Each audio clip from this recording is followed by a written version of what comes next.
الله وی ستاسو په عذاب باندې څه کومه ما ته څه فایده ده چې تاسو له عذاب درکړم او تاسو ایمان راوړئ نو زه تاسو له عذاب ولې درکوم الله څه وایي چې ته وکړې او ستاسو رب څومره مهربانه دی دا واورئ او دا وګورئ چې الله ستاسو دپاره څه غواړي او زمونږ دې حال ته وګورئ چې موږ څه کوو رب زمونږ دپاره څه غواړي او موږ څه کوو نو بیا په دې کې څوک څنګه ویلی شي چې والعیاذ بالله الله ظلم کړی دی الله په سورة النساء کې وایي ما يفعل الله بعذابكم ما يفعل الله بعذابكم إن شكرتم وآمنتم الله وی ستاسو په عذاب باندې څه کومه ما ته څه فایده ده چې تاسو له عذاب درکړم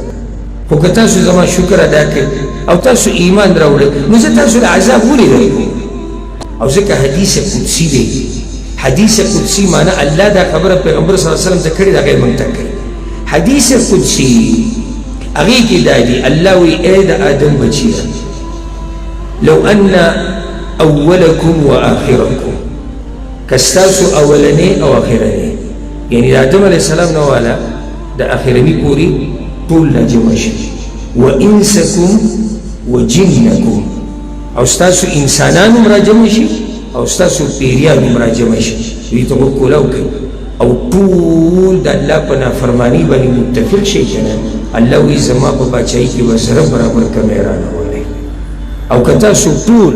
انسانان او پیریان ټول دیندار شي او ټول تقوادار شي الله وی زما په بچای کې وسره برابر زیاتې رانه وله الله مونږ ته ضرورت نه لري کنه لري ضرورت مونږ ته